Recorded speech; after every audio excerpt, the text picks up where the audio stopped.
Hello everyone, कैसे हैं मेरे प्यारे दोस्तों। उम्मीद है आप लोग अच्छे होंगे और आपकी तैयारी बेहतर तरीके से चल रही होगी। दोस्तों 13 फेब का जो एलपी का पेपर था, हम लोगों ने मॉर्निंग शिफ्ट को देखा था किस तरह के क्वेश्चंस पूछे गए थे और हमने रेफरेंस बताया था कि हमने क्वेश्चंस कहाँ से हमने टेक्स्ट बुक से क्वेश्चन लिया था। तो आज उसी का सेकेंड वीडियो है जिसमें हम लोग इवनिंग शिफ्ट को देखेंगे कि इवनिंग शिफ्ट में किस तरह के क्वेश्चन आए। क्वेश्चन का लेवल हमको थोड़ा सा ठीक ठाक लगा क्योंकि रेलवे पहले क्वेश्चन जो पूछा जाता था पिछले बार एलपी का, उसमें मैक्सिमम क्वेश्चंस पेन फ्री किया जा सकता था। लेकिन इस बार क्वेश्चंस को थोड़ा नया ढंग से पूछने की कोशिश किया है और साथ ही साथ एक बात और पैटर्न चेंज हुआ है कि मैथ के क्वेश्चंस और रीजनिंग के क्वेश्चंस 60 क्वेश्चंस के आसपास आ रहे हैं। यानी कि 75 में से आप मान के चलो कि 30 के आसपास मैथ के और 30 के आसपास रीजनिंग के क्वेश्चंस आ रहे हैं और 60 मिनट में 75 क्वेश्चन करना रेलवे वाले स्टूडेंट के लिए थोड़ा दिक्कत का चैलेंजिंग हो गया है। तो आज सिलेक्शन वही ले पाएगा मेरे भाई जिसकी स्पीड बहुत अच्छी है, जिसकी एक्यूरेसी बहुत अच्छी है और जिसने अपने कॉन्सेप्ट बहुत अच्छे से काम किया है। जिसे पता है कि जब पेपर लेंथी आता है तो क्वेश्चंस को किस तरीके से अटेम्प्ट करते हैं, कैसे क्वेश्चंस को ऑप्शन से उड़ाते हैं, कैसे ऑप्शन एलिमिनेशन करते हैं, यूनिट डिजिट को लगाना है, नहीं लगाना, सारी चीजें हम लोग आज इस पेपर में देखेंगे कि ये अगर तरीका आप देखते हैं, ऐसे करते हैं पेपर को, तो आप यकीन माने आप टाइम थोड़ा सा सेव कर ले जाएंगे और 2 से 4 क्वेश्चंस जो आपके पास एक्स्ट्रा बचे हैं आप उसके लिए टाइम निकाल पाएँगे। और आप देख रहे होंगे मैंने सारी चीज़ें लिख दी है, ये सारा पेपर मेमोरी बहुत बेस्ड है। हम लोगों ने एग्ज़ैक्ट क्वेश्चन्स कहीं से नहीं लिए हैं। ये कहीं एक प्लेटफ़ॉर्म से लिया है मैंने शुरुआत में आपको बताया भी। तो ये वीडियो देखने के बाद आपको थोड़ा-सा एक एज मिल जाएगा कि पेपर को अटेम्प्ट कैसे करते हैं और मैं आपको एक एग्ज़ामिनर के मतलब अगर मैं आपकी जगह बैठकर एग्ज़ाम दे रहा होता, तो मैं कितना लिखता, मैं इस बात पर फ़ोकस ज़रूर करूँगा कि आपको पेपर में टाइम अपना कैसे बचाना है। सबसे बड़ा खेल अब ये होगा जिसकी स्पीड बहुत अच्छी होगी, जो टाइम के साथ मैनेजमेंट करना जानता होगा, सिलेक्शन वो लेके चला जाएगा। बाकी आसानी से धीरे-धीरे करने वाले बच्चे पीछे रह जाएँगे। तो चलते हैं क्वेश्चन पे, ठीक है? पहला क्वेश्चन कहता है कि दिए गए आंकड़े की माध्यिका ज्ञात कीजिए। आपका स्पीड ये होना चाहिए कि आपको क्वेश्चन को देखते ही समझ में आना चाहिए कि क्वेश्चन ने क्या पूछा है। तो माध्यिका आपको पता है कि जब भी कोई नंबर को हम लोग सीक्वेंस में अरेंज करते हैं तो बीच वाला नंबर ही हमारा क्या होता है, वो हमारा माध्यिका होता है। तो आपको बोला गया है 15 मैच है, यानी कि ये जो नंबर है ये 15 होंगे, तो बीच वाला नंबर क्या होगा, 8वां नंबर होगा। 7 पहले 7 बाद में, बीच वाला नंबर 8वां, वही 8वां नंबर क्या होगा, आपका मीडियन होगा। ठीक है? तो मीडियन को हम लोग 8वां नंबर पर पहुंचना है और नंबर को बढ़ते क्रम में लगाना है, तो क्या होगा, ये पहला नंबर होगा। ये पहला होगा 1, 2, 3, 4, 5, 5, 5, 5, 5, 5, 5, 6, 7 और 8। तो 2 वाला जो है 8वें नंबर पर होगा, तो 2 आपका क्या होगा मेरे भाई, करेक्ट आंसर। बाकी आप लिखेंगे भी तो ज़्यादा आपको नहीं लिखना है, 8 तक 9 तक ही लिखना है। ये नहीं कि आप 15 तक लिख गए और फिर पता करते हैं कि कौन-सा बीच का है। यानी कि सिर्फ़ और सिर्फ़ आपको उतना ही करना है मेरे भाई, जितना आपको एग्ज़ाम में ज़रूरत है। ये नहीं कि अननेसेसरी आपको भटकना नहीं है क्वेश्चन को सॉल्व करते टाइम। क्वेश्चन को सॉल्व करते टाइम आपको ऑप्शन पे भी ध्यान होना चाहिए कि क्या आंसर हो सकता है। ठीक है? चलते हैं हम लोग नेक्स्ट क्वेश्चन पे। नेक्स्ट क्वेश्चन क्या कहता है देखते हैं। रोक दीजिए। करना है। जैसे ये है कि सरकार ने एक नई नीति में प्याज की कीमत 35% बढ़ाई, ठीक है? व्यक्ति द्वारा प्याज के उपभोग पर कितनी कमी की जानी चाहिए कि उसपे खर्च पर कोई वृद्धि ना हो? मैंने आपको बताया कि कोई भी चीज़ जब इस तरह का हो, तो आपको करना है कि क्या हुआ होगा, 100 से 135 हुआ होगा, तो आपको 35 कम करना पड़ेगा। किस पे कम करना पड़ेगा? जो बढ़ा हुआ प्राइस है उसके अकॉर्डिंग, तो 135 पे कम करेंगे। परसेंटेज निकालना है, 100 से मल्टीप्लाई करेंगे और परसेंटेज का साइन लगा देंगे। इसको आपको सॉल्व करना है। जब आप ऑप्शन देखेंगे तो 25 और 26 काफ़ी पास-पास है, तो मे बी हो सकता है यही इसका आंसर हो। तो आपको इसको पूरा सॉल्व करना पड़ेगा। 5 सत्ता 35, ये कितना दिख रहा है? 15 नमा होता है, तो हम लोग क्या करते हैं, 5 नहीं 10, 27 बार में चला जाएगा, ठीक है? तो अब 700/27 करना अभी भी एग्ज़ैक्ट कटता हुआ नहीं दिख रहा, तो इसका मतलब ये चीज़ें जो है आपके एप्रॉक्स में आंसर है। तो आपको क्या करना है मेरे भाई, फटाक से बहुत जितनी जल्दी हो सके 700/27 ऐसे कर लें, या फिर आप करेंगे 27 दूनी 54 होगा, ठीक है? 700 बटा हमको कितना करना है, 27। तो या तो आपकी स्पीड उसमें अच्छी है तो उसको वैसे कर लें। ऐसा ज़रूरी नहीं कि आपको ऐसे ही करना है। बस आपको जैसे भी सहूलियत हो, जैसे आप जल्दी आंसर निकाल सकें, उसके अकॉर्डिंग आपको करना है। जैसे मुझे ये दिख रहा है 27 दूनी 54 दिख रहा है, तो कितना हो जाएगा, 54। तो बच कितना जाएगा, 16 160। 27 को किससे गुना करेंगे जो 160 होगा? अगर हम लोग 5 को लेके चलते हैं तो 140 होगा। कैसे मैंने किया, 100 प्लस 140 नहीं 135 होगा। 160 के आस-पास जाना है। 6 से अगर करते हैं तो 120 प्लस 42, 120 प्लस 42, 120 प्लस 42 162 होगा। 160 से ज़्यादा हो जाएगा। तो 25 पॉइंट समथिंग आएगा और हमको ये 26 6 के यानी कि ये 160 जो था 162 होता तो ये 26 होता, तो 25 से 26 के बीच होगा, लेकिन आंसर देखेंगे तो आपको काफी क्लोज डाला है। तो 2 जो है 27 का कितना परसेंट होगा, जैसे मैंने कितना बताया कि 162 होगा, तो 2 जो है 27 का जो होगा बहुत छोटा सा परसेंटेज होगा, तो आंसर आपका 26 के आसपास बन रहा होगा।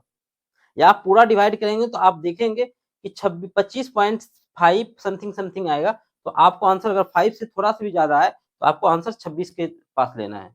अगर 25.5 से थोड़ा सा कम होता तो आंसर आप 25 मारते। तो ये क्वेश्चन काफी अच्छा था, इसमें कैलकुलेशन आपको करना पड़ेगा। ठीक है, तो आप कैसे, या तो ऐसे कर लें या तो आप भाग लगा के देखेंगे, जो आप बचपन से करते आए, तो दोनों में से जो भी तरीका हो वो बेस्ट है। बस आपको जल्दी करना है, प्रैक्टिस आप जिससे किए हैं उससे कर सकते हैं। बोला गया 4 पुरुष और 5 महिलाएं एक दीवार को 123 दिन में बना सकते हैं, तो 5 पुरुष और 4 महिलाएं समान कार्य को करने में कितना दिन लगेगा। तो जैसे देखो, या तो 4 पुरुष कर रहा है तो 123 दिन लग रहा है, या 5 महिलाएं कर रही तो 123 दिन लग रहा है। जैसे ही आप ऑप्शन पे ध्यान देंगे तो थोड़ा सा प्रेजेंस ऑफ माइंड लगाएंगे और दोनों मिलकर काम करेगा, तो कभी भी आंसर जो 122-23 के आसपास नहीं होगा, तो ये दोनों आंसर तो हो ही नहीं सकता। तो 2 ऑप्शन तो आप क्वेश्चन को पढ़ते-पढ़ते काट देंगे। यानी कि क्वेश्चन जब पढ़ रहे होंगे तो आपका ध्यान ऑप्शन पे भी होना चाहिए, ऑप्शन क्या दिया है। कई बार ऐसा होता है क्वेश्चन पूरा सॉल्व नहीं करना होता, ऑप्शन से भी आप क्वेश्चन को उड़ा दे रहे होते हैं। तो 2 ऑप्शन तो आपका नहीं होगा। अब जैसे बोला गया, मैंने आपको पढ़ा होगा आपने हमसे अगर, तो मैं बोलता हूँ 4 मेन किसके बराबर है, 5 वुमेन के। तो यहाँ से मेन और वुमेन के जो रेशियो आ रहा होता है, ये इसकी एफिशिएंसी का आ रहा होता है। यानी कि एक आदमी 5 यूनिट काम करता है, महिलाएं जो है 4 यूनिट काम करती है। तो जैसे ये बात आपको पता चल गई, ये चीज भी आप माइंड में कर सकते हैं। तो जैसे 4 पुरुष है, एक पुरुष 5 यूनिट कर रहा है, तो 4 पुरुष कितना काम करेगा, 4 गुना 5, और काम कितने दिन तक चलता है, 123। तो ये आपका टोटल वर्क होगा। ठीक है, या तो आप वुमेन से निकालना चाहें तो 4 5 26 और 123, तब भी आंसर वही आएगा। तो ये क्या है, ये इफिशियंसी का रेशियो है। किसका है, इफिशियंसी यानी कि क्षमता का रेशियो है। मैं समझाने के लिए थोड़ा लिख देता हूँ। ठीक है, ये क्षमता का रेशियो है। अब बोला गया 5 पुरुष, तो एक पुरुष काम कितना कर रहा है, 5 यूनिट, तो 5 पुरुष कितना काम करेंगे, 25 यूनिट, और 4 महिलाएं 4 यूनिट काम करती है, तो 4 महिलाएं करेंगी 16। 25 और 16 को जब अब ऐड करेंगे तो ये आएगा 41, और इसको जब आप सॉल्व करेंगे तो ये इसका 3 गुना दिख रहा है, तो 5 चौक 20 या 60, तो 60 डेज क्या होगा आपका करेक्ट आंसर होगा। इसमें आप जितना कम लिखेंगे, सिर्फ इतना सा लिखेंगे तो ज्यादा अच्छा है। ये चीज आपके माइंड में होना चाहिए। पुरुष का, ये पुरुष के सामने क्या दिख रहा है, 5, तो पुरुष 5 यूनिट, महिलाएं 4 यूनिट कर रही है, तो एक पुरुष 5 यूनिट कर रहा है, 5 को 20 गुना इतना, टोटल जो इफिशियंसी है उससे आप डिवाइड कर देंगे। आंसर जितना कम लिखेंगे, जितना माइंड में करेंगे, उतना जल्दी आंसर आएगा। तो प्रैक्टिस आपको इसी तरीके से करनी है। जैसे है एक राशि साधारण ब्याज पर 4 वर्ष में दोगुनी हो जाती है, तो समान राशि कितने वर्षों में 16 गुनी हो जाएगी। तो मैं एक बात सिखाया सिखाया करता हूँ कि एक ही बात आपको समझनी है कि जो रेट है, यानी कि दर है, रेट को जब हम लोग समय से मल्टीप्लाई करते हैं, इनको अगर हम समय से मल्टीप्लाई करते हैं, हमारा आता है ब्याज प्रतिशत। कितना आता है, क्या आता है, ब्याज। जैसे मैं आपको समझाता हूँ ये क्या है। अगर ये बात आपको थोड़ी सी ये बात समझ में आती है, तो आप इस क्वेश्चन का आंसर बिना पेन उठाए कर सकते हैं। कैसे, जैसे रेट आपको बोला गया 5% है, टाइम 4 साल है, तो आप इजीली बता देंगे तो कितना परसेंट ब्याज मिलेगा, तो आप बताएंगे 20%। यानी कि वो P into R into T बटा 100 एक बेसिक तरीका है, लेकिन बेसिक बात क्या है वो बच्चे पढ़ते हैं। आपको ऐसे समझना है कि जब भी हम लोग समय को रेट परसेंट से मल्टीप्लाई करते हैं, डायरेक्ट ब्याज मिलता है, ब्याज परसेंटेज मिलता है। जैसे मैं आपको बोलूं कि 7 साल का समय है, 5% रेट है, तो ब्याज कितना मिलेगा, आप बताएंगे 35%। तो अब कोई धनराशि जो है 4 वर्ष में दोगुनी हो जाती है, तो ब्याज कितना मिल रहा होगा, अगर 100 रुपए है तो 100 से क्या हो रहा होगा, रुपया कितना हो, 100 से 200 हो रहा होगा, तो ब्याज हो रहा होगा 100%। तो क्या है, 4 साल का टाइम है, रेट है, और ब्याज परसेंट कितना हो रहा है, 100। तो यहाँ से आप आर बता देंगे कितना होगा, 25। अब बोला कि समान राशि कितने टाइम में 16 गुनी हो जाएगी, तो ब्याज 100 रुपया कितना, 100 से 1600 हो गया होगा, तो ब्याज कितना होगा, 1500। तो 25 गुना, आपको क्या है, टी पूछा गया है, टी, और 1500 आपको यहाँ लिखना है। तो 25 छाकर 150 होता है, तो 60 आपका क्या होगा, 60 ईयर आपका करेक्ट आंसर होगा। तो ये एक बेसिक सी बात है कि रेट को जब समय से मल्टीप्लाई करते हैं, ब्याज आता है, तो 60 आपका करेक्ट आंसर होगा। यानी कि मैं आपकी जगह होता तो कुछ नहीं लिखता, डायरेक्ट आंसर क्लिक करता। तो आपको भी वैसे ही प्रैक्टिस करनी है, क्योंकि लिखना कुछ नहीं है, डायरेक्ट आंसर क्लिक होगा जब ये सारी चीजें आपके माइंड में सही ढंग से प्रोसेस्ड होगी। ठीक है, चलते हैं नेक्स्ट क्वेश्चन पे। अब देखें क्या है कि एक कार 6 किलोमीटर प्रति घंटा के आगे बढ़ते हुए सड़क पर व्यक्ति को पार करती है। यदि व्यक्ति 2 मिनट तक कार को देख पाया, यदि कार को ओझल होने के समय व्यक्ति कार से 1.2 किलोमीटर थी, तो कार की गति बताइए। अब इस क्वेश्चन को वही बच्चा कर पाएगा जिसके पास एग्जाम में टाइम बचा होगा, क्योंकि ये एक नया टाइप का, लेकिन क्वेश्चन कठिन नहीं है, मुश्किल नहीं है। बस इसको आपको समझना है, ये आपके रियल लाइफ से आप सोचते हैं, जैसे आप मान के चले आप यहाँ जा रहे हैं, ठीक है, एक कार आया आपके पास, और जब ये कार आपसे आगे जा रहा है, तो आप इसको जब देख पा रहे हैं, तो देख क्या रहे हैं कि आप 1.5 किलोमीटर यानी कि 1.2 किलोमीटर, 1.5 नहीं 1.2 किलोमीटर तक आप इसको देख पा रहे हैं, और ये आदमी भी चल रहा है, कार भी चल रहा है। ये नहीं कह रहा क्वेश्चन में। एक कार 6 किलोमीटर घंटा के आगे बढ़ते हुए एक सड़क पर एक व्यक्ति को पार करती है, एक व्यक्ति को पार करती है और देख पाता है कि ये इतना है, तो कार की गति कितनी थी। क्वेश्चन आपको समझ में आ गया होगा। यानी कि आप मान के चलो कि आप साइकिल से जा रहे हो, एक कार आपके बगल से गुजरी, आप उसको 2 मिनट तक देखते रहे और वो कार आपको 1.2 किलोमीटर तक डिस्टेंस कवर करते हुए दिखी, तो आप बताओगे कि वो जो कार है उसकी स्पीड क्या है। तो ये क्या है, आपका रियल लाइफ सिनेरियो है। आपने दैनिक जीवन में ये चीजें आप देख पाते हैं, महसूस कर पाते हैं। तो उसी का क्वेश्चन एग्जामिनर ने उठाया और बना दिया क्वेश्चन। तो आपको समझना होगा मेरे भाई कि ये हो क्या रहा है, आपको समझना होगा कि ये चीजें क्या है। जैसे मान के चलो आप कि आप भी चल रहे हो और जब कार भी चल रहा है, तो दोनों के बीच में एक रिलेटिव स्पीड बनता है, जिसको सापेक्षिक गति बोलते हैं। अब जैसे हमको निकालना है क्या, सापेक्षिक गति, दोनों के बीच का गैप, वो जो स्पीड होगा सापेक्षिक गति, वो कितना होगा। तो आप बताओगे क्या कि 2 मिनट तक देख पाता है और टाइम कवर कितना किलोमीटर करता है, इतना। तो 2 मिनट में कितना कर रहा है, 2 मिनट में, 2 मिनट में कितना कर रहा है, 1.2। या तो इसको घंटा में कन्वर्ट करेंगे, ये किलोमीटर में, तो इसको भी घंटा में करना पड़ेगा, बटा 2 करेंगे, डिवाइड बाय 100 करेंगे। तो मैं एक बात बताता हूँ, घंटा में करने के लिए अच्छा है कि हम इसको 2 मिनट को इसको घंटा में कन्वर्ट कर लें। 1 मिनट में कितना चलेगा, कोई बता देगा। 0.6 चलेगा, आधा इसका हो जाएगा। ये 2 से 1 हुआ तो ये भी आधा हो गया। तो 60 मिनट में क्या होगा, 60 मिनट में आपको कि ये लंबा लग रहा है, लेकिन ये आसान है। ये चीज ओरली किया जा सकता है। हमें ये दिख रहा है कि 2 मिनट में कितना कर रहा है, 1.5, तो 1 मिनट में चलेगा 0.6, तो 60 मिनट में 36 चलेगा, 6 का 36। ये चीज मैं मेंटली कर सकता था कि वो 60 मिनट में 36 किलोमीटर डिस्टेंस कवर कर रहा है। और ये 60 किलोमीटर में 36 जो आ रहा है, ये क्या है, एक कार है, मान के चलो कार एक्स है, और वो क्या है, आदमी की स्पीड वाई है, ये दोनों मिलाकर 36। ये क्या है, ये आपका रिलेटिव स्पीड है। अब आदमी की स्पीड आपको क्या बोला है, 6 किलोमीटर है, तो ये 6 किलोमीटर, ये वाला ज्यादा होगा, ये वाला कम होगा।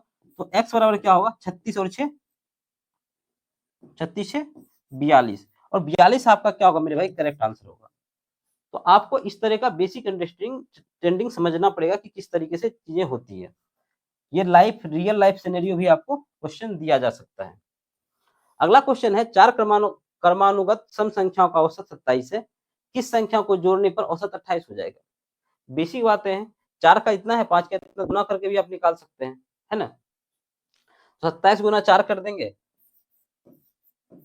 27 गुना 4 और 28 गुना 5, इसको घटा लेंगे तो वो संख्या निकल जाएगी जिसको इसमें ऐड किया गया। 28 गुना 5 करेंगे 100 प्लस 40, 140, और 24 जगह 96, तो कितना हो जाएगा,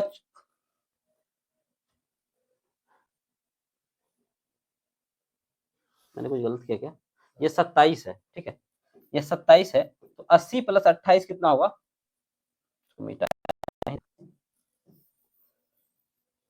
दूसरा तरीका भी मैं बताऊंगा इसमें। 27 गुना 4, 24 इंटू 7, 80 प्लस 28, तो 108, 28 8 10, तो ये कितना हो रहा है, 32 दिख रहा है। तो 32 आपका क्या होगा, करेक्ट आंसर होगा। तो ये चीज भी मेंटली किया जा सकता था। दूसरी बात आपको समझना है कि जैसे बोला कि 4 क्रमागत सम संख्या है, एक संख्या रही होगी, दूसरी, तीसरी, चौथी, एवरेज जो होता है इसके बीच में होता है, तो एवरेज क्या होगा इसका, 27। तो नंबर इसके जस्ट वाला क्या होगा, क्योंकि ये एक क्या नंबर है, विषम संख्या है, तो इसके जस्ट बाद नंबर ये होगा, ये 28 होगा और ये 30 होगा। बोला इसमें क्या जोड़ दें जो एवरेज ये आ जाए। तो अब आपको करना क्या होगा कि 2 संख्या इधर दिख रहा है, तो 2 संख्या इधर चाहिए, और 2 2 का गैप है, तो ये संख्या 32 होनी चाहिए। तो ऐसे भी इस क्वेश्चन को किया जा सकता है, ठीक है। चलते हैं नेक्स्ट क्वेश्चन पे। यानी कि जो जो सम संख्या है या विषम संख्या है, उनका जो नंबर होगा वो सेम सीक्वेंस पे होगा, और जब सेम सीक्वेंस पे होगा तो बीच वाला नंबर ही उसका एवरेज होता है। तो ये बेसिक बातें हैं जो आपको समझनी है, बाकी ऐसे भी करना आसान था इस क्वेश्चन को। अब बोला गया कि एक लोहे के ब्लॉक का आकार इतना इतना इतना है, न्यूनतम आकार के ठोस लोहे के घन के निर्माण के लिए ऐसे कितने ब्लॉक्स की आवश्यकता होगी। ये एक छोटा सा ब्लॉक है ऐसे करके, ठीक है, ऐसे करके एक ब्लॉक है, और इसकी लंबाई चौड़ाई ऊंचाई दी है, तो ये क्या होगा, घनाभ के रूप में होगा, छोटा सा इस तरीके का होगा। ठीक है, मैं आपको क्वेश्चन समझाने के लिए लिख रहा हूँ, बाकी क्वेश्चन को 1 से 2 लाइन में किया जा सकता है। एक छोटा सा ईटा टाइप का है, और एक बड़ा सा क्या बनाना है, एक इस तरीके का क्यूब बनाना है। ठीक है, सेम क्यूब समझ रहे हैं ना आप, एक घन बनाना है जिसकी लंबाई चौड़ाई ऊंचाई क्या है, आपस में बराबर है। इस छुटकुनिया से इसको बनाना है, तो ऐसा कितना लगेगा, ये छुटका सा क्या करना है, इतना छोटा छोटा ईटा से एक घन बनाना है, एक घर बनाना है, जो भी है वो कितना ऐसा ऐसा लगेगा इसमें। तो एक बात बताएं, वो जो न्यूनतम चीज होगी, ये इसके लंबाई से भी कटना चाहिए, इसके ऊंचाई से भी कटना चाहिए, इसके लंबाई चौड़ाई ऊंचाई तीनों से कटना चाहिए। तो हम लोग इसका एलसीएम लेंगे, तो वो चीज ऐसी होगी जो कि इसके लंबाई चौड़ाई ऊंचाई से एग्जैक्टली कट जाएगा। तो यहाँ पे आपको इसका एलसीएम लेना है। तो जैसे ही आप इसका एलसीएम लेंगे, एलसीएम, तो ऐसा नहीं बच्चा की तरह 15, 10, 20 लिखेंगे, फिर 2, 2, 2, 2 कर रहे हैं। आपको समझना है कि इसमें से सबसे बड़ा नंबर लेना है। 20 मैंने पकड़ लिया। 20 में क्या होता है, 5 इंटू 4, तो 20 में तो 10 दिख रहा है, 10 इससे लग जा रहा है, लेकिन इसको आप ध्यान से देखेंगे तो 20 में 3 नहीं है, 5 या 15, तो 3 से रख देंगे, इसको मल्टीप्लाई कर देंगे, तो एलसीएम आप डायरेक्ट 60 बता सकते हैं।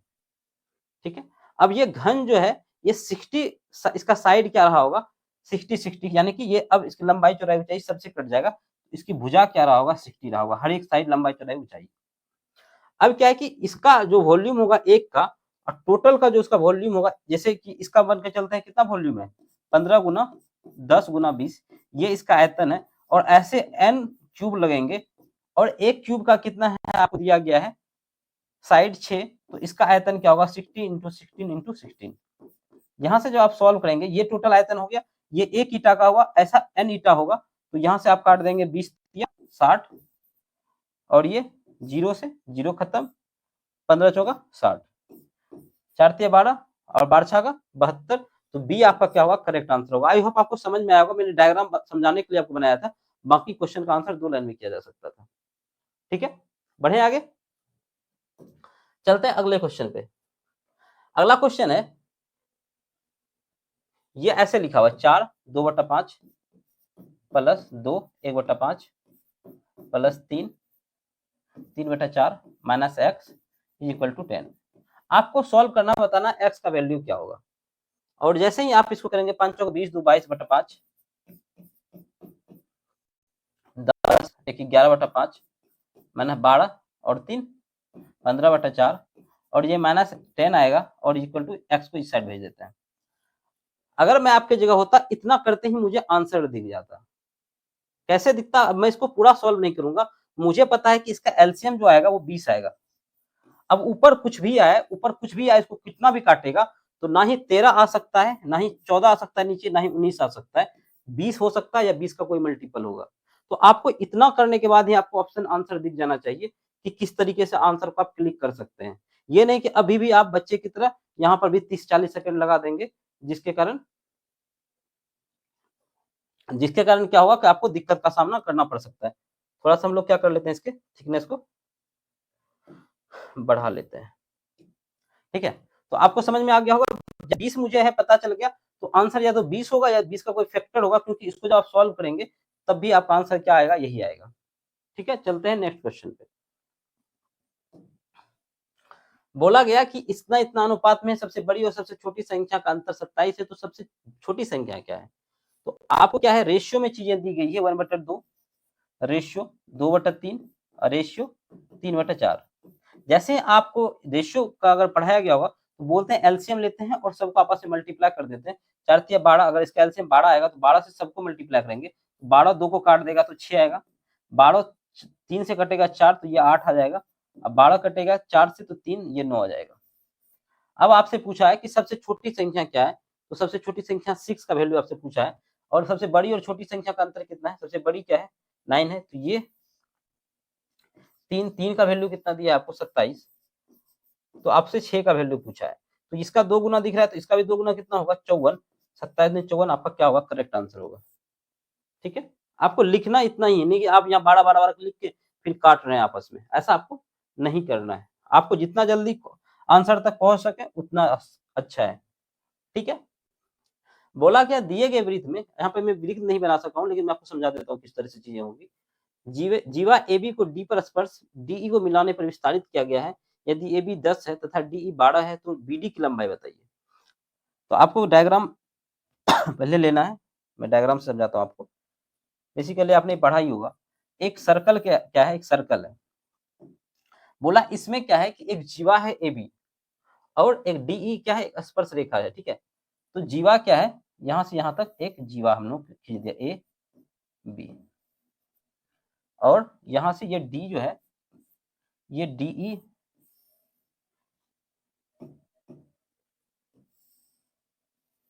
इसको टच करते हुए यहाँ पर मिल रहा है, ये D है। ठीक है, अब आपको बोला गया ये DE जो है ये 12 है, AB कितना है, AB 10 है। तो आपसे पूछा BD इसकी लंबाई, तो आपने एक ये पढ़ा होगा, इसका कॉन्सेप्ट पढ़ा होगा कि इसका स्क्वायर जो होता है DE का स्क्वायर इज इक्वल टू ये पार्ट BD का स्क्वायर, BD का स्क्वायर प्लस टोटल DA का स्क्वायर, DA का स्क्वायर। ये आपको पता होना चाहिए, ये आपको पता होना चाहिए, लेकिन ये आपको लिखना नहीं है, आपको डायरेक्ट काम करना है। 12 का स्क्वायर क्या होगा, 144 इंटू एक्स, ये एक्स होगा, और टोटल क्या है एक्स प्लस 10।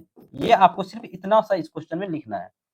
अब ये नहीं कि आप बैठकर यहाँ इसको क्वाड्रेटिक इक्वेशन बना रहे हैं फिर इसको सॉल्व कर रहे हैं, आपको ऑप्शन पे थोड़ा सा ध्यान देना है। 144 को कैसे फैक्टर करेंगे जो कि हमारा क्या हो आ जाए। तो एक्स का वैल्यू आपसे एक्स ही पूछा है, अगर हम लोग 8 रखते हैं तो 10 और 8 18, 18 गुना 8 करते हैं तो क्या 18 8 44 से होता है, तो एक्स का वैल्यू 8 हो जाएगा।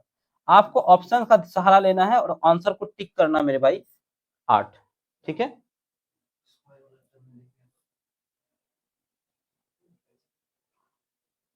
क्या स्क्वायर,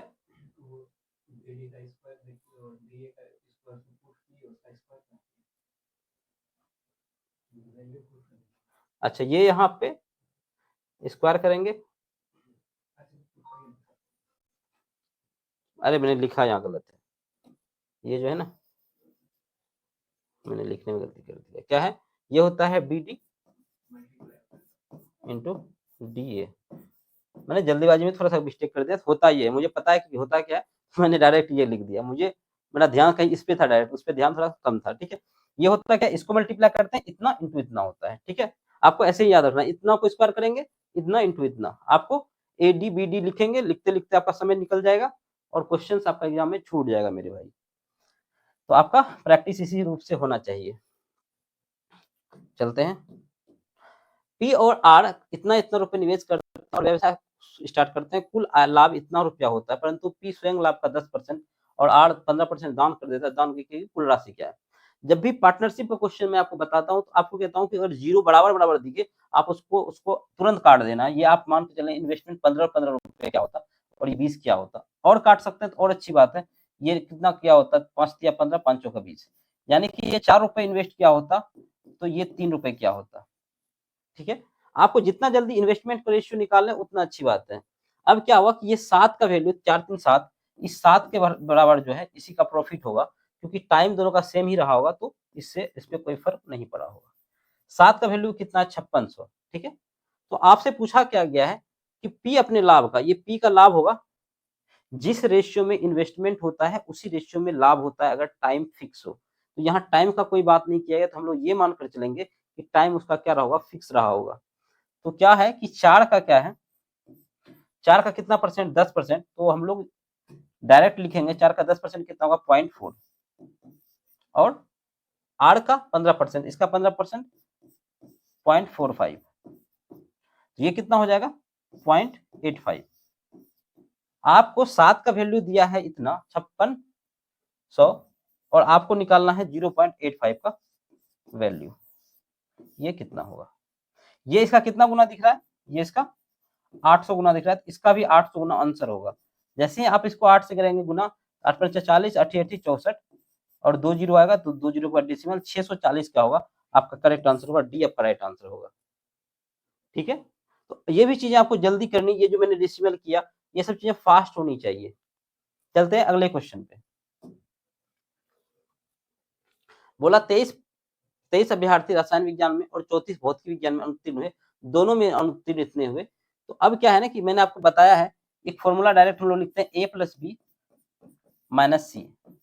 ये मैंने अपने परसेंटेज वाले कॉन्सेप्ट में, जो मैं परसेंटेज पढ़ा रहा हूँ, क्यों होता है, कैसे होता है, वो सारी चीजें मैंने बताई है। तो 23 प्लस 34 और ये सी दोनों में होता है, इसलिए ये एक बार माइनस हो जाता है। तो ये कितना होगा आपका, तो यहाँ से मैं 28 और इसको कर लूँ 23, तो 28 और 23 कितना हो जाएगा, 41। ठीक है, तो 41 या 51, हाँ 51 हो जाएगा,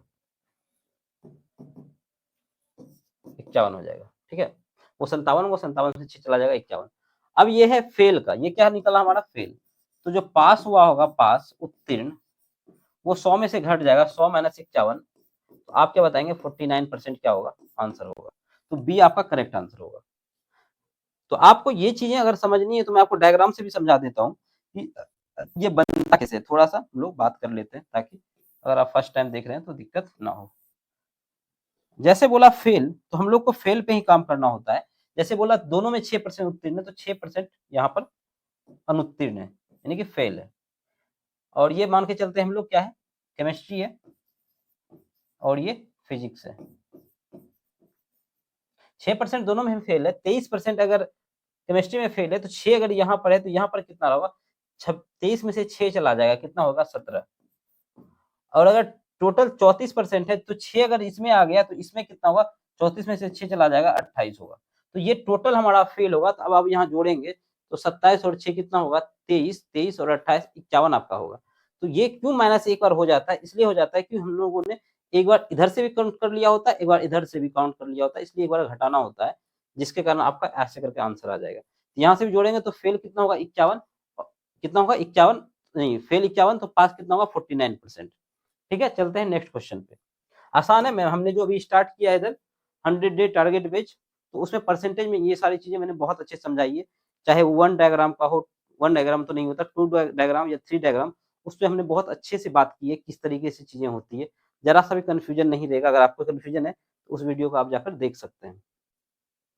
10,000 रुपए 20% की दर से अर्धवार्षिक रूप से संयोजित होती है, तो कितने टाइम में इतना हो जाएगी। अगर आपने थोड़ा सा पढ़ा होगा क्वेश्चन, कंपाउंड क्वेश्चन बहुत ज्यादा लगाए होंगे, तो आपको पता होगा कि 10 साल का जो होता है, 10% का 3 टर्म जो होता है, 3 ईयर हो या 3 टर्म हो, उसका होता है 33.1%। डायरेक्ट आपको ये याद होना चाहिए। ये क्यों होता है, कैसे होता है, जब मैं आपको बताऊंगा तो आपको समझाऊंगा। तो जैसे ये मुझे दिख रहा है, तो 10,000 का ये कितना दिख रहा है, 33.1। अब यहाँ अर्धवार्षिक बोलता है, क्या बोला गया है आपको, अर्धवार्षिक, यानी 6-6 महीने का किस्त लगा होगा। तो ये 3 बार का किस्त लगा हुआ, तो 6-6 महीने का 3 बार कितना हो जाएगा, 1.5 साल आपका करेक्ट आंसर होगा। तो ये सब चीजें अगर आप बहुत अच्छा प्रैक्टिस करते हैं तो इस क्वेश्चन में भी पेन उठाने की आवश्यकता नहीं। अब बाकी अगर आप करना चाहते हैं मेरे भाई, तो आप क्या करेंगे, ऐसे करेंगे, क्यूब रूट ऑफ 3 करेंगे, 1 3 3 1 करेंगे, और नीचे 1 2 3 और 4, 1 0 से 1 0 काट देंगे, इसका क्यूब रूट ऑफ 3 निकालेंगे, 11 आएगा, ये नीचे 10 आएगा। आप बताओगे 1/10 कितना होता है, 1/10 का 100% निकालेंगे तो यहाँ से 10% आएगा आपका रेट। तो आप यहाँ से या 3 बार में दिख रहा है तो या यहाँ से 3 लगा लेंगे, 3 टर्म लगा होगा तो 3 टर्म लगा होगा, 6-6 महीने का 3 टर्म होगा तो 1.5 साल हो जाएगा। तो कैसे भी करना है, लेकिन आपको ये क्वेश्चन आसान है। अगर आपको पहले से थोड़ा सा प्रैक्टिस आपने किया है, तो 10 का 3 साल का होता है, 3 टर्म का होता है 33.1। तो यहाँ से आपको 33.331 दिख रहा है, तो आप यहाँ से एक गैस कर सकते हैं कि टर्म 3 रहा होगा। अगर यहाँ अर्धवार्षिक होता तो 3 साल आंसर होता, अर्धवार्षिक नहीं होता तो 3 साल आंसर होता, और अर्धवार्षिक है तो 6-6 माह का 3 किस्त लगा होगा, जिसके कारण क्या हो गया, 1.5 साल हो गया होगा। ठीक है, अब बोला गया कि 400 मिलीलीटर के मिश्रण में जिसमें 16% अल्कोहल है, उसे कितनी शुद्ध अल्कोहल से मिलाए जाने चाहिए जब मिश्रण में अल्कोहल की सांद्रता 40% हो। तो आपको क्या बोला, 40% होना चाहिए। 400 का 16% कितना होगा, 16 चौका 64, आप बताएंगे 64 क्या है, इसमें अल्कोहल है। अगर 64 अल्कोहल है 400 में, तो कितना बच गया होगा इसमें, पानी। तो पानी बताएंगे आप, 400 में से 68 घटा देंगे, या इसका 84% निकालेंगे, इसमें से 400 में से 64 घटाना आसान है, तो क्या होगा 336। क्या होगा 336, 336। अब बोल रहा है इस जो अल्कोहल है इसमें कितना पार्ट्स मिलाना चाहिए कि अल्कोहल 40% हो जाए। अगर ये 40% है तो नीचे 60% होना चाहिए। तो 0 से 0 हमने काट लिया, 60% होना चाहिए, लिख ही देते हैं। तो ये 20 तिया 20 नहीं 40, 20 तिया 60। तो हमें क्या करना है, अब इससे मल्टीप्लाई करके x निकालना है, हमारा आंसर आ जाएगा। क्या होगा 180 प्लस 12 192 प्लस 3x और 6 36 ने 72। ये 3x क्या हो जाएगा, ये 0, ये 8 और ये 1, 1 नहीं 5 4, यहाँ से 5 में से 1 जाएगा 4, तो 3 से कितने बार में चल जाएगा 160। तो 160 क्या होगा 160 ml आपका करेक्ट आंसर होगा। ठीक है, चलते हैं अगले क्वेश्चन पे। अगला क्वेश्चन क्या कहता है, ये क्वेश्चन को मैं बताता हूँ, आप लोग इसको रोककर खुद से पहले सॉल्व करें। ठीक है, ये सब क्वेश्चंस आपको अगर प्रैक्टिस करनी है तो हमारे चैनल से आप जुड़ सकते हैं। ठीक है,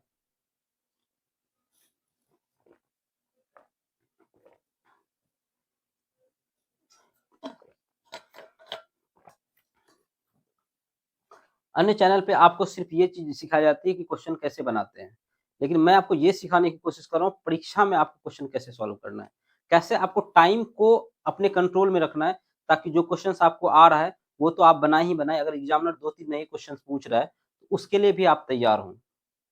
मेरे भाई हर साल आप ये बात समझें कि कोई भी एग्जाम हो, चाहे एसएससी हो, रेलवे हो या कोई भी अनदर एग्जाम हो, एग्जामिनर क्या होता है 2-3 नए क्वेश्चन फ्रेम करता है। क्योंकि अगर वो सारे क्वेश्चन प्रीवियस ईयर ही डालता रहेगा तो बच्चा तो सब कुछ सीख के जाएगा ना, उसके लिए कुछ चैलेंजिंग तो होना चाहिए। तो 2 से 3 क्वेश्चंस हर बार नए पूछे जाते हैं, नया फ्रेम किया जाता है, इसलिए किया जाता है ताकि बच्चे को क्या हो थोड़ा-सा दिक्कत हो, और वो क्वेश्चन सिर्फ वही बच्चा बना पाता है जिसकी स्पीड बहुत अच्छी होती है। अगर आपका स्पीड बहुत अच्छा होगा तो आप ये मान कर चलें कि आपके पास एक्स्ट्रा एज मिलेगा तो आप प्रैक्टिकली सोच कर भी क्वेश्चन को लास्ट में कर पाएँगे।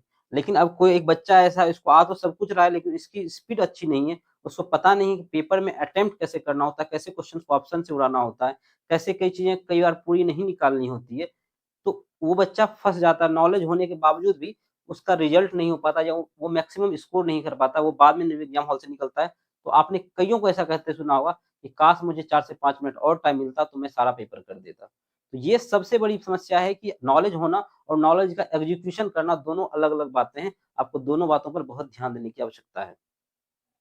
कि आपका नॉलेज के साथ-साथ आपका एजुकेशन में धार होना चाहिए।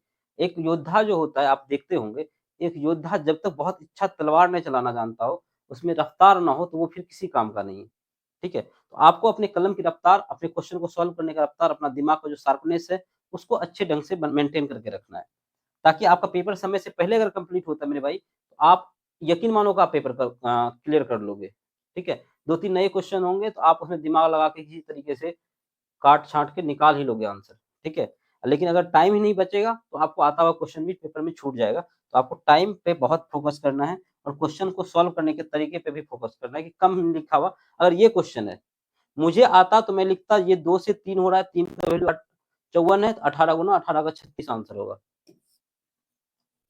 समझ में नहीं आया होगा कि क्या हुआ, नहीं हुआ। पलक झपकते आंसर आ गया, लेकिन समझना है आपको, ये सब चीज़ें माइंड में होनी चाहिए। S1 बट्टा S2 जो होता है, जब ये मिलियन होता है, रूट अंडर T2 बट्टा T1 होता है। ये चीज़ें मेरे माइंड में थी, जब ये क्वेश्चन बनता है तो कैसे बनता है T1। अब ये इसका अगर हमको निकालना हो तो S1 बट्टा S2, तो T2 कितना है, ये 2 स्क्वायर रूट आएगा तो 2 और ये 3। ये और क्या है, ये वाला देखेंगे आप ऊपर जाएगा, मैंने T2 वाला कौन सा होगा, 9 वाला, तो ये 3 होगा और ये 2 होगा। ठीक है? तो 3 का वैल्यू कितना दिया है आपको 54, तो 18 गुना दिख रहा है और इसका 18 गुना होगा कितना, आप बताएँगे 36। तो ये आपका आंसर होगा। तो ये कैसे बनता है, क्या है, नहीं, ये सारी चीज़ें मैं आपको अपने कोर्स में जो मैंने 100 डे का शुरू किया उसपे मैं आपको सिखाऊँगा। तो अभी आप उसको जॉइन कर लेंगे और साथ ही साथ ये चीज़ें आपके माइंड में आनी चाहिए। ये बात आपको टीचर लिख देता है, कर देता है, लेकिन आपको समझना होगा, प्रैक्टिस आपकी ऐसी होनी चाहिए कि उसका स्क्वायर रूट करेंगे 2 और 3 होगा, और 2 अगर 3 का बात कर रहा है तो 3 का वैल्यू 54 है, तो 2 का वैल्यू कितना होगा, 36 आंसर होगा। ठीक है, चलते हैं अगले क्वेश्चन पे। अब बोला गया एक लंबवृत्तीय बेलन के आधार की परिधि इतनी है, इसका आयतन इतना है, तो बेलन का वक्र क्षेत्रफल ज्ञात कीजिए। अगर मैं आपके जगह होता तो इसको फर्स्ट गो में छोड़ भी सकता था, क्योंकि इसमें से पहले हमको पहले वाले से रेडियस निकालना पड़ेगा, दूसरे वाले से हाइट निकालना पड़ेगा और पूरा सोल्व करना पड़ेगा। क्योंकि आप ऑप्शन देख रहे हैं वो 11 का मल्टीपल नहीं होगा, क्योंकि क्या बोला है पाई का वैल्यू लेने के लिए 3.14। इसमें आपको एग्जामिनर चाहता है कि आप थोड़ा सा उलझें, इसमें आप कैलकुलेशन करें, तो आपको उलझना नहीं है। फर्स्ट गो में तो आपको क्वेश्चन को रफ्तार की तरह नहीं होता है, गाजर मूली की तरह काटते हुए आगे बढ़ना है, रुकना ही नहीं है। क्वेश्चन देखे नहीं आ रहा, लग रहा है टाइम लगेगा, आगे बढ़ते हैं। और लास्ट में ऐसे क्वेश्चन के लिए टाइम बचाएंगे, तो आप इसमें डेसिमल में अगर 2-3 डिजिट और भी रहता तो आप उसको कर देते। मान के चले यहाँ 3 डिजिट और रहता और पूरा का पूरा आंसर निकालना होता, तो आपका क्या होता, टाइम खत्म हो जाता। आप गुना भाग करते रहते जाते और आंसर नहीं निकलता। और रेलवे ऐसे काम करता है, 2-3 क्वेश्चन कभी कभी ऐसे डालता है कि बच्चा अगर उसमें फंसा तो फंसा रह जाएगा। एसएससी में भी होता है ऐसा। तो चलते हैं हम लोग क्वेश्चन को सॉल्व करते हैं। परिधि दिया गया इतना, तो 14.14 बोला है इसका लेने के लिए। तो परिधि क्या होता है, 2 पाई आर एच, तो 2 पाई आर होता है, 2 पाई आर बेलन का वृत्तीय परिधि। ये कितना है, 2 पाई आर, और इसका वैल्यू कितना है, 62.8। आप यहां से हटाएंगे 2 जीरो आएगा, और मुझे 10 यहाँ से ये 0 से 1 जीरो चल जाएगा, ये इससे कट जाएगा, तो आर का वैल्यू कितना होगा, 10। ठीक है, अब यहाँ से हमको बोला गया है कि आयतन क्या होता है। अब ये आयतन जो है इसका फॉर्मूला क्या होता है बेलन का, ये होता है पाई आर स्क्वायर एच। ये कितना है, 8792, 3.14 into 10 into 10 into H into 8792। आप देखेंगे इससे नीचे से 2 जीरो नीचे आएगा, इससे ये पूरा कट जाएगा। तो अब ये है, इससे कटना चाहिए, कितने बार में कटेगा आप बताएंगे। 2 बार कितना होगा, 628, 628, और 3 बार में तो नहीं जाएगा, 628, 28 बार में जा सकता है, कटना ही चाहिए, कटेगा ही। बाकी आप अगर 628 इसे करके 792, अगर आपके पास टाइम नहीं बचा है तो आप एक गैस लगा सकते हैं कि 28 होगा। बाकी 792 क्या होगा, इसको 628 से घटाएंगे 152। ठीक है, और ये आ जाएगा आपका 2। अब इससे देखेंगे कितने बार में जाएगा, 8 मैंने बोला था, 8 चौक 32, 8 8, 3 11, और 8 3 24 25, हाँ तो 28 इसका ये होगा। तो एक गैस भी आप लगा सकते हैं कि ये 2 बार में दिख रहा है, और 4 को किससे मल्टीप्लाई करेंगे, जो 2 आएगा, तो 8 चौक 32, 8 आप ले सकते हैं, 28 कर सकते हैं, या फिर टाइम आपका ज्यादा बचा है तो आप कर भी सकते हैं। तो 28 हो गया। अब आपसे पूछा है वक्र क्षेत्रफल, तो ये फॉर्मूला क्या होता है, 2 पाई आर इंटू एच। ये सब चीजें बार लिखनी नहीं है आपको, ये चीजें माइंड में होनी चाहिए। 2 इंटू 3.14, रेडियस कितना है 10, और ये कितना है 28। तो अभी भी आप देखेंगे कैलकुलेशन अभी भी है, तो इसके साथ मल्टीपल होगा 6, तो 14 28, और ये डेसिमल है, 1 जीरो से चला जाएगा तो ये डेसिमल यहाँ पे आ जाएगा, इंटू 28। आप देखेंगे यहाँ तक करने के बाद भी आपको अभी भी करना पड़ेगा। 88 64, लास्ट डिजिट 4 दिख रहा है, लेकिन ऐसे क्वेश्चन में आपको सिर्फ लास्ट डिजिट नहीं, लास्ट 2 डिजिट चेक करना है मेरे भाई। क्यों, क्योंकि हो सकता है आंसर अप्रोक्सीमेट हो। तो लास्ट 2 डिजिट आप कैसे चेक करते हैं, आप क्या करेंगे, टाइम सेव करेंगे। कई तरीके होते हैं, लेकिन मैं बोलता हूँ जैसे आपको गुना करना आता है वैसे ही करें। 88 64, 88 64, 8 16 6 20, और 8 दिन 16, बस इतना सा लिखना है आपको। 64 दिख रहा है, 64 नहीं आया मेरा आंसर, ऐसा क्यों हो रहा है।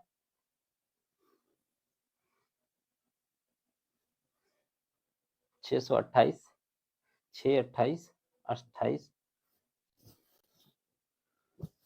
88 64, 6 8 16 6 22, यहाँ 2 होगा, ठीक है, तब ये 8 होगा। तो यही 84 दिख रहा है, तो लास्ट 2 डिजिट अभी मैं अगर मैं पूरा करना चाहूँ तो कर सकता हूँ, लेकिन यहाँ से अगर आप इतना करके आ रहे हैं उसके बाद भी आप सोच रहे हैं गुना करेंगे, तो आपको दिमाग होना चाहिए जल्दी आंसर निकाल के, चलो भाई 2 डिजिट दिख रहा है, आंसर मारो आगे बढ़ो। क्योंकि पेपर 60 मिनट में 75 क्वेश्चन करने हैं और मैथ के क्वेश्चंस के लेवल और रीजनिंग क्वेश्चंस बहुत सारे सीटिंग अरेंजमेंट्स पूछे जा रहे हैं जिसमें कि आपका टाइम खाएगा ही खाएगा। तो आपको तैयार रहना है हर चीज़ के लिए। टाइम जो मैनेज कर लेगा वो पेपर फोड़ देगा, सिंपल सा बात है। बोला गया एक दुकानदार 2 वस्तुएं समान मूल्य पर बेचता है, उससे एक पर 20% लाभ और दूसरे पर 25% की हानि होती है, तब कुल सौदे में लाभ और हानि प्रतिशत ज्ञात कीजिए। 20% का लाभ होना यानी कि 100 से 120 या 1/5 5 से 6 हुआ होगा या 100 से 120 लिख के भी 20 पंचा 100 20 छक्का 20 से और उसे 25% की हानि 1/4 हुआ होगा यानी कि 4 से क्या होगा 3। बोल क्या रहा है आपको? बोल ये रहा है कि दोनों का विक्रय मूल्य क्या है? समान है, वस्तुएं समान मूल्य पर बेचता है, यानी जहाँ 6 दिख रहा है यहाँ 3, तो इसको भी हम लोग 6 बना लेते हैं। तो आप बताएंगे ये क्या हो जाएगा? ऊपर 5 ये 8, तो ये 5 हो गया, ये 8 हो गया, तो 5 और 8 5 13 और ये कितना दिख रहा है? 6 6 12, यानी कि चीजें वो जो है इतने में खरीद के ला रहा है दोनों और दोनों बेच कितना रहा है? इतना में, तो इसको नुकसान कितना हो रहा है? एक का कितने पे? 13 पे। आपको परसेंटेज पूछा है, 100 से मल्टीप्लाई करना है और परसेंटेज का साइन लगाना है। अगर आपको पता है कि 100 से करेंगे 13 सत्ता 91 बच जाएगा कितना? 9 और फिर 13 सत्ता 91 7.6 समथिंग समथिंग आएगा, तो आप क्या करेंगे? लॉस बताएंगे 7.7। ठीक है, चलते हैं अगले क्वेश्चन पे। माध्य संख्या ज्ञात कीजिए। यदि माध्य संख्या यानी बीच का मध्य संख्या ज्ञात कीजिए जो मिडिल नंबर है। यदि एक समूह में 5 संख्याओं का औसत 30 है और पहली 2 संख्याओं का औसत इतना है और अंतिम 2 संख्याओं का औसत इतना है, तो सिंपल सा बात है, ये 150 में से कितना माइनस हो जाएगा? टोटल सम जो होगा 5 संख्याओं का 5 इंटू 30 150 और पहली दो संख्याएं जो होगी वो कितना होगा? ये किस पहली दो संख्या 30 का दोगुना 60 और 1 61 और अंतिम दो संख्या 68। तो ये दोनों संख्या जो है, 4 संख्या ये है और 5 संख्या ये है, तो 5 में से 4 संख्या चला जाएगा तो जो बीच वाला नंबर है वो आ जाएगा। 150 में से इसको माइनस कर देंगे 9 और 6 2 12, ये कितना हो जाएगा? ये 31 नहीं, आई थिंक 21 होगा। 21 ऑप्शन में दिख रहा है? हाँ दिख रहा है, बी आपका करेक्ट आंसर होगा। तो आपको लिखना बस इतना सा ही है, ये भी मेंटली करें और अच्छी बात है, क्योंकि आपके दिमाग से स्पीड यानी कि मानव के ब्रेन से स्पीड दुनिया में कुछ नहीं है। बस आप अपने ब्रेन को अगर स्पीड मतलब उस पे अगर आपने काम किया है, तो आप पेन जब तक में कोई चलाएगा उससे पहले आप कैलकुलेशन करके बता देंगे आंसर क्या होगा। आपने देखा होगा कोई आदमी कैलकुलेटर से नहीं कर पाता, जो बड़े-बड़े मैथमेटिशियन रहे हैं, वो कैलकुलेटर से लोग नहीं कर पाते, वो ब्रेन से कर देते, क्योंकि ब्रेन की क्षमता इंसान से कहीं ज़्यादा है, बशर्ते उस ब्रेन को सही ढंग से यूटिलाइज़ करे इंसान। अगला क्वेश्चन है, वह सबसे छोटी संख्या ज्ञात कीजिए जो 12, 15, 20 से विभाज्य हो और एक पूर्ण वर्ग भी है। छोटी से छोटी संख्या हम लोग पहले देखेंगे, छोटी से छोटी संख्या कौन-सी दिख रही है? इसमें 400, तो क्या 400 में 12 से भाग लग सकता है? 400 में 3 से भाग नहीं लग रहा तो 12 से क्या ही भाग लगेगा? अगला संख्या क्या है? 900, तो 900 में 3 से 12 से भाग लग जाएगा क्या? 4 से भी लगेगा क्योंकि लास्ट 2 डिजिट 4 से लग जा रहा है और 3 से भी लग जा रहा है, 15 से भी लग जा रहा है और 20 से भी लग जा रहा है, तो यही आपका क्या होगा? करेक्ट आंसर होगा। तो आपको नंबर 1600 तो नहीं होगा क्योंकि इसमें 3 से भी भाग नहीं लग रहा है, ठीक है? और इसमें ये नंबर इसमें लग जा रहा है लेकिन ये छोटी संख्या नहीं है। तो ऑप्शन से करना ज़्यादा बेस्ट है, बाकी आप इसका एलसीएम वगैरह निकाल के करेंगे, तो इसका एलसीएम निकालना होगा तो क्या होगा? मैं एल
अगला क्वेश्चन है, वह सबसे छोटी संख्या ज्ञात कीजिए जो 12, 15, 20 से विभाज्य है और एक पूर्ण वर्ग भी है। नंबर क्या होना चाहिए? एक परफेक्ट स्क्वायर होना चाहिए। तो सारे नंबर क्या है? एक पूर्ण वर्ग है। तो आपको क्या करना है, वह छोटी से छोटी संख्या ढूंढनी है जो कि इससे विभाज्य है। तो 1600 जो है, क्या वो 12 से विभाज्य हो सकता है? 12 से विभाज्य होने के लिए संख्या का 3 से विभाज्य होना जरूरी है। तो ये आंसर आपका नहीं हो सकता है। मैं पेन थोड़ा अलग ले लेता हूँ। और उसके बाद हम 400 भी काट सकते हैं क्योंकि ये भी 3 से डिवाइड नहीं हो रहा है, 12 से तो क्या ही होगा। अब ये दोनों पे हमारा आंसर अटक गया। तो छोटी संख्या पूछा है तो हम लोग 900 को चेक करेंगे, क्या 900 में 12 से भाग लग सकता है? तो आप बोलेंगे 3 से लग जाएगा और लास्ट 2 डिजिट यानी कि डबल जीरो जो है वो 4 से विभाजित है, यानी कि ये संख्या क्या है? ये आपका 12 से विभाजित है। 15 से 15 छक्का 90 होता है, 20 से तो ये 0 से 0 चला जाएगा, 45 बार में कट जाएगा, तो ये नंबर आपका तीनों से विभाजित हो रहा है और इस दोनों में क्या है? ये छोटा है। तो यहाँ से आपको बिना पेन उठाए आप इसको कर सकते थे। बाकी अगर आप इसको मेरे भाई करना चाहते हैं तो आप इसका एलसीएम लेंगे। मैंने बताया आपको कि सबसे पहले एलसीएम लेने का तरीका है कि बड़ा नंबर पकड़ो और फिर इसको ध्यान में रखो कि ये है क्या? ये है 4 into 5। तो यहाँ जब इस 5 को देखते हैं तो आपको 5 into 3 नज़र आता है। तो 5 तो इसमें है ही ऑलरेडी, तो 3 नहीं है तो हम लोग 3 इसमें ले आएँगे। अब जो 12 दिख रहा है तो 12 को ध्यान में सोचेंगे कि 12 क्या होता है? ये 4 into 3 होता है। 3 यहाँ है, 4 इसमें 4 into 5 है, तो यही आपका क्या होगा? एलसीएम हो जाएगा। तो 60 क्या होगा मेरे भाई? आपका आंसर एलसीएम होगा। आंसर 60 का कोई मल्टीपल होना चाहिए। 60 का मल्टीपल आप देखेंगे तो 15 छक्का 90 होता है, ये भी होगा और 60 को 60 से मल्टीप्लाई करेंगे तो आंसर ये भी हो सकता है। लेकिन यहाँ से आपको क्या पूछा है? सबसे छोटी संख्या। तो वह छोटी संख्या ज्ञात कीजिए, तो वह छोटी संख्या क्या होगा? ये आपका 900 ही करेक्ट आंसर होगा। ठीक है? बाकी आप ऑप्शन से इसको जो है, और भी कई सारा तरीका है जिसमें कि आप इसको फैक्टराइज करेंगे, देखेंगे कौन सी संख्या इसमें डालेंगे जिससे ये परफेक्ट स्क्वायर हो, तो वो सारी तरीका थोड़ा लंबा हो जाएगा। इसका सबसे बेस्ट ऑप्शन है, ऑप्शन तरीका जो है आपको ऑप्शन एलिमिनेशन सबसे बेस्ट द बेस्ट तरीका है इस क्वेश्चन को सॉल्व करने का। ठीक है मेरे भाई? यहाँ तक कितने नंबर पहुंचे हम लोग? 20 नंबर तक पहुंच चुके हैं और करीब 8 से 10 क्वेश्चन और होंगे। ठीक है? अगर तरीका पसंद आ रहा है तो आपको चैनल को लाइक करना है, चैनल को लाइक नहीं करते, वीडियो को लाइक करना है और चैनल को सब्सक्राइब करना है। ठीक है? चलते हैं अगले क्वेश्चन पे। बोला गया इतना इतना का अगर कोई हल नहीं है तो के का मान कितना है? अगर मैं आपके जगह होता तो मैं देखता 10 से 3 गुना हो रहा है तो 7 से भी 3 गुना यानी 21 होगा और जैसे मैं 21 पे जा रहा हूँ तो हमें 2 ऑप्शन दिख रहा है। तो थोड़ा-सा आप ध्यान देंगे कि ये दोनों प्लस में है, लेकिन ये प्लस में है और ये माइनस में है, तो इसको प्लस होने के लिए माइनस से मल्टीप्लाई करना पड़ेगा यानी कि -21 आपका करेक्ट आंसर होगा।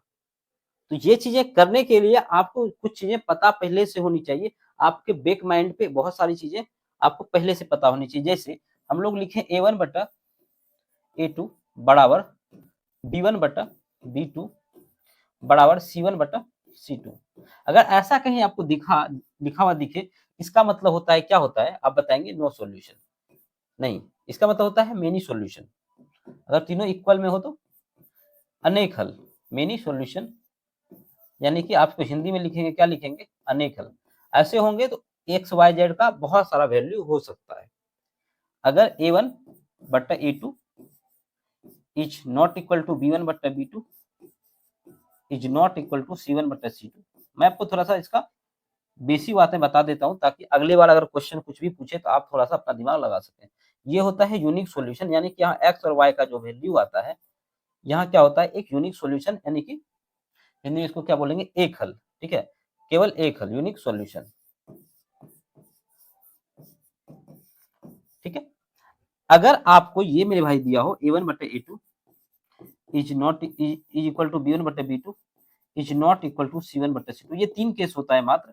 आप इसको बोलेंगे ये क्या होगा? नो सॉल्यूशन, कोई हल नहीं। ये जो क्वेश्चन है आपको इसी पे दिया गया है। ठीक है?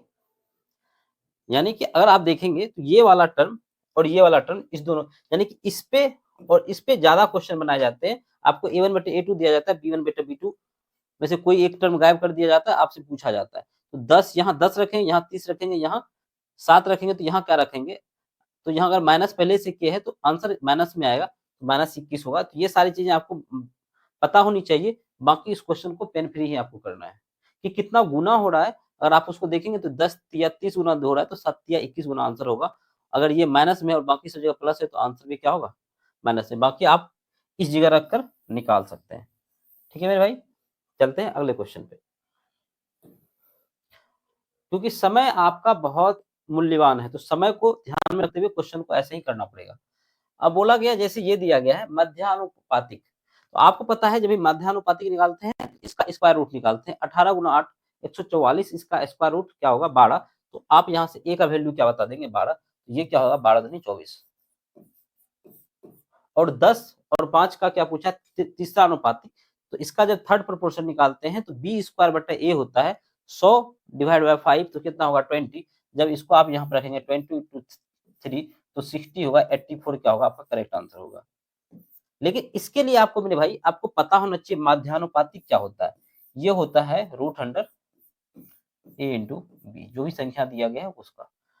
आपको पता होना चाहिए तीसरा अनुपातिक क्या होता है, ये होता है बी स्क्वायर बटा ए, ये बी होता है, ये वाला टर्म बी होता है और ये वाला टर्म क्या होता है ए, तो ये दोनों चीजें से आप यहाँ से निकालेंगे ए कैपिटल ए और यहाँ से निकालेंगे बी और फिर यहाँ से सॉल्यूशन रखकर इसको सॉल्व करना। लेकिन एक बच्चा अगर जो ये चीज और ये चीज पूरा लिखता है और कहीं एक बच्चा जो है ये चीज मेंटली करता है 18 चौवाल से, उसका 12 होगा, 12 गुना 2 24 और ये 60, तो आंसर इतने से आ सकता है। बाकी ये बातें आपको पहले से पता होनी चाहिए।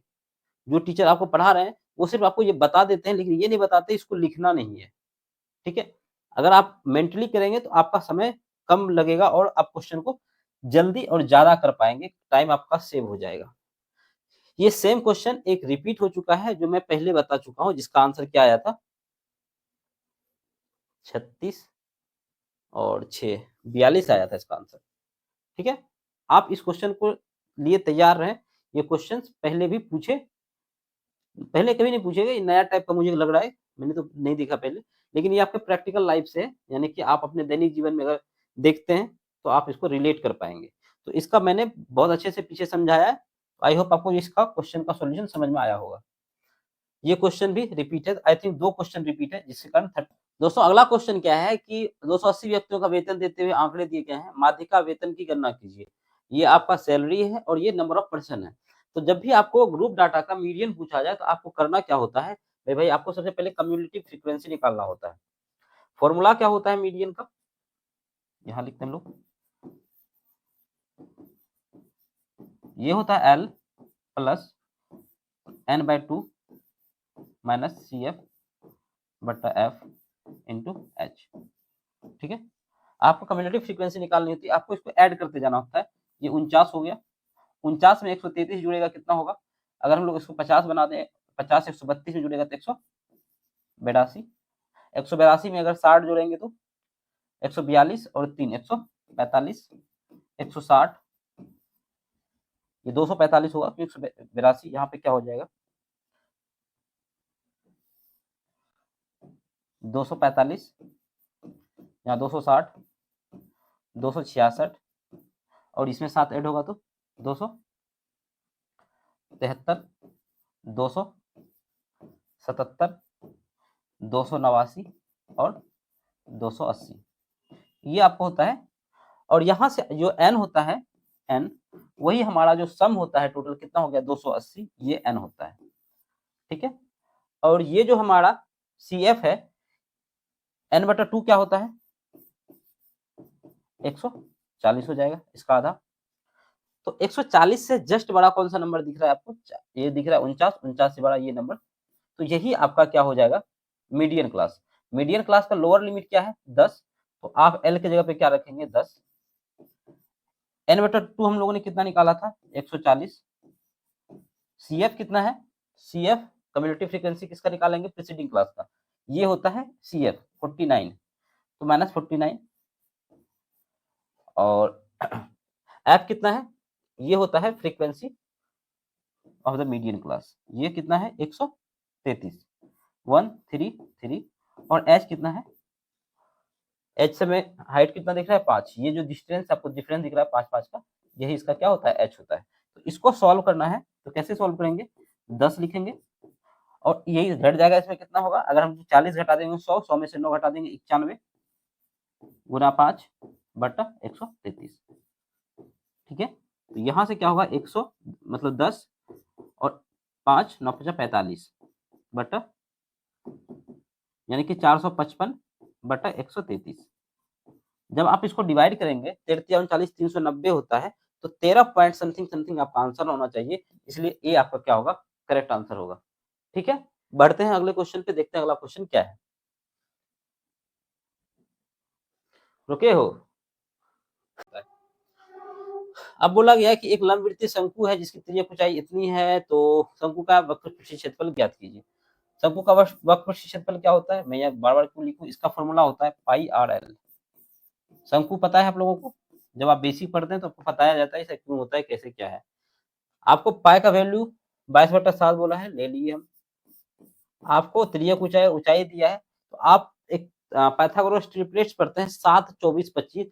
तो 24, 25 से मेरे दिमाग में ये आ गया कि रेडियस क्या रहा होगा 7, और एल कितना है 25। तो 7 से 7 कट जाएगा, बाकी आप इसको निकालेंगे तो आपका टाइम लगेगा। 25 ने 50, 25 ने 50, 5 55, तो 550 क्या होगा, आपका करेक्ट आंसर होगा।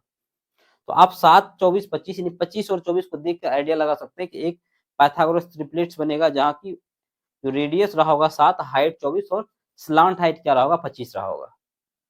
तो बाकी निकालेंगे तो आप p into p h square equal to p square plus b square लिखकर निकालेंगे, लेकिन टाइम आपका लगेगा। अंकित मूल्य पर कितना छूट दे रहा है, 12.5%।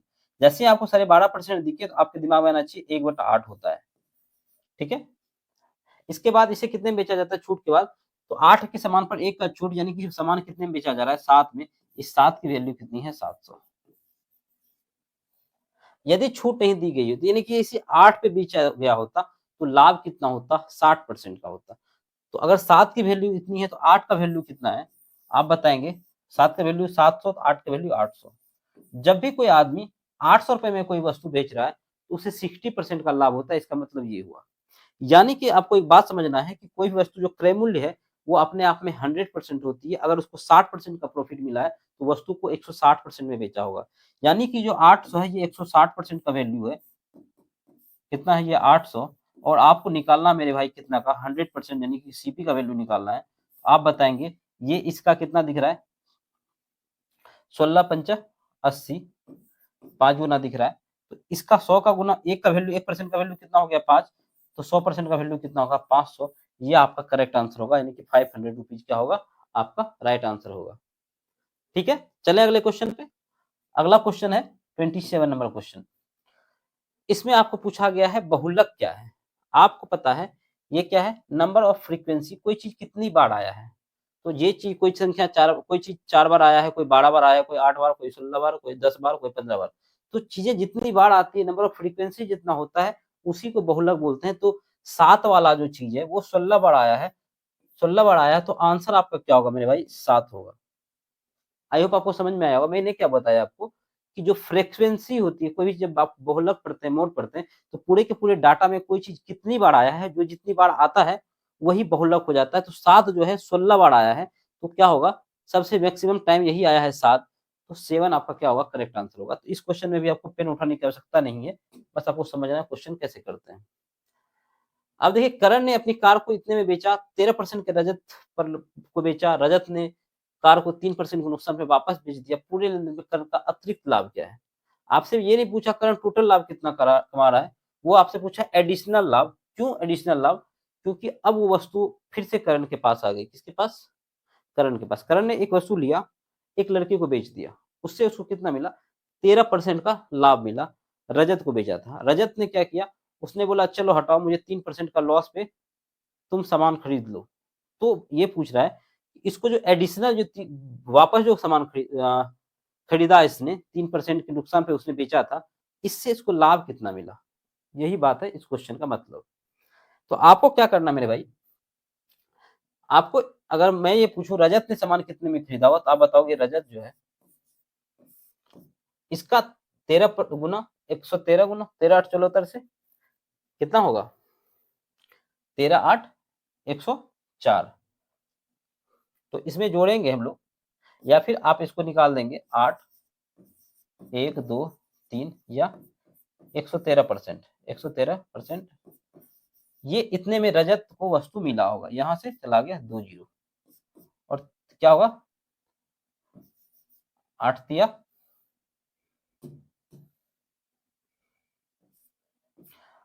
24, 8 2 10, 8 8 2 10। मैंने कुछ गलती किया, 8 2 10,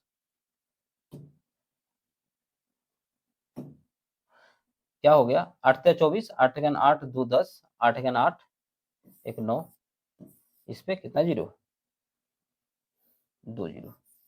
इतने में किसने खरीदा होगा, इतने में खरीदा होगा रजत ने। अब इस पे कितना है, इसी पे 3% के लॉस पे उसको बेच दिया, इसी का 3% फायदा किसको एडिशनल हो गया, करण को। तो 904 का 3% आप निकालेंगे 3/100, तो 2 जीरो से 2 जीरो चला जाएगा, और 4 तिया 12 और 9 तिया 27, 2712 क्या होगा, इसका करेक्ट आंसर होगा, जो आपको दिख रहा होगा ऑप्शन डी नंबर। ठीक है, ये जो 3% है करण ने जो वापस बेचा, यही इसका एडिशनल प्रॉफिट होगा। तो आपको क्वेश्चन को ऐसे ही करना है। मैं फिर से समझा देता हूँ, हो सकता है कि समझ में नहीं आया हो। देखो रजत क्या है, करण के पास कोई चीज इतने का था, उसको उसने क्या किया, 13% के प्रॉफिट पर बेच दिया, यानी कि कोई चीज 100% रहा होगा तो उसको 113 पे बेचा है, तो वस्तु रजत को इतने में मिली। अब रजत जो है इसको 3% के लॉस पे बेच दे रहा है करण को, तो वो जो 3% है वही क्या होगा, करण का एडिशनल प्रॉफिट होगा। ठीक है, तो वही एडिशनल प्रॉफिट, इसका 3% हमने निकाला, और ये आपका करेक्ट आंसर हो गया। ठीक है, साउंड वगैरह प्रॉपर है। चलते हैं अगले क्वेश्चन पे। अगला क्वेश्चन है 29 नंबर। अब बोला गया कि ए से बिंदु बी तक यात्रा करते समय राम की चाल 50 किलोमीटर प्रति घंटा और वापस लौटते समय उसकी अपनी चाल 40% कम कर देता है, तो संपूर्ण में एवरेज स्पीड या एवरेज चाल बताइए। एवरेज जो है, एवरेज स्पीड आपको पढ़ाया गया होगा 2x divide by x plus y. ये फॉर्मूला क्या होता है, 2xy divide by x plus y. तो आपको बोला गया कि दो तो होता है फॉर्मूला से, फॉर्मूला क्यों होता है वो तो आपको पता ही होगा, नहीं होगा तो मैं बताऊंगा आपको बाद में, जुड़े रहे हमारे साथ।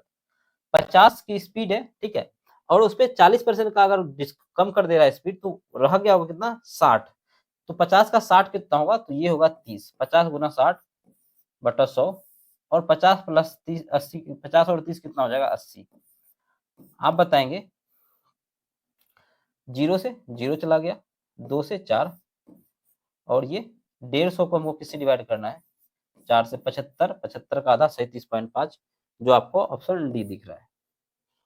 मैंने क्या बोला, 75 होगा, 2 से करेंगे, फिर 75 को आधा करेंगे तो 37.5, या आप इसको ऐसे भी डिवाइड करके देख सकते हैं। अब क्या है, अगला क्वेश्चन बोला एक टंकी पाइप पी द्वारा 32 मिनट में और क्यू द्वारा 36 मिनट में भरी जा सकती है।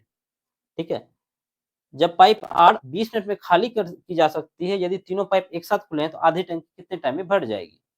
तो यहाँ से भी आपको क्या निकालना होता है, इफिशियंसी निकालना होता है, टंकी पूरा है कितना। तो आप इसमें क्या करते हैं, एलसीएम लेते हैं, और एलसीएम क्यों लेते हैं ये आपको कोई नहीं बताता, वो इसलिए लेते हैं कि ताकि ये चीजों इससे कट जाए।